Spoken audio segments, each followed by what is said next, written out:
ลูกหลาเอ้ยไปทำงานกับตั้งใจทำเด้อให้แม่ได้คือต่อได้เด้อลูกหลาเด้อบาดนี้เด้อมียังหลอกเข้ากับดูถูกคนยากเนาะลูกหลาต้องไปหาเงินหาคำนะแม่อย่าสิคิดหลายรักษาสุขภาพไว้แน่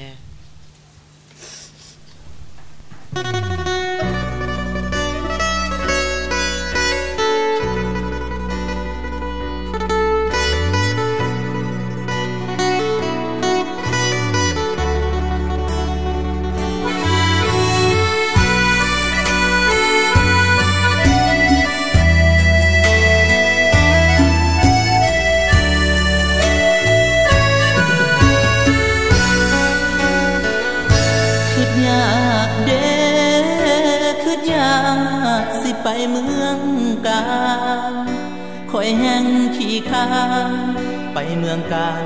จนบุรีเอาเงินเข้ามาต้องไปตัดอ้อยใส่นี่ปีหน้าบอกเห็นจังสีปีนี้เป็นปีสุดท้ายย้อนว่าแม่เจ้าเอาค่าดองน้องแพงบ่มีเงินแต่งแก้มแดงอย่าเฝ้าแน่นนานก้าวขึ้น10 ล้ออายขอย่อมือบายบายย้อนว่าอยากได้เจ้าละสิเป็นสิตายอายก็บ่เงิน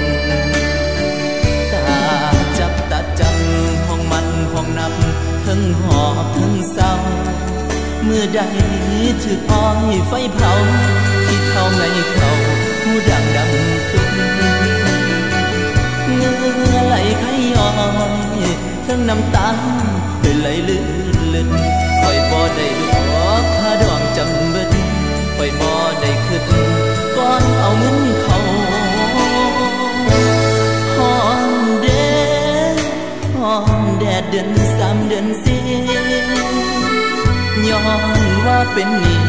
สงกรานต์นี้คอยบ่ได้สาวหาเงินป้าอ้อยพอได้ใส่นี่บ่พอแต่งสาวป้าอ้อยไปลาพยังไปสิเศร้าเอาแล้วเงินป้าอ้อย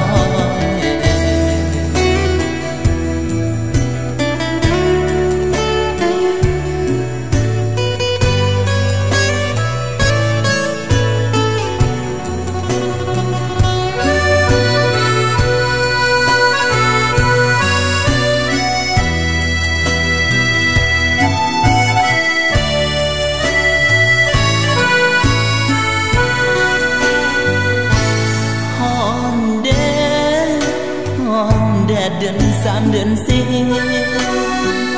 ย้อนว่าเป็นนี่สงกรานต์นี้คอยบ่ได้สาวหาเงินป้าอ้อยพอได้ใส่นี่บ่พอแต่งสาวป้าอ้อยไปลาพยังไปสิเศร้าเอา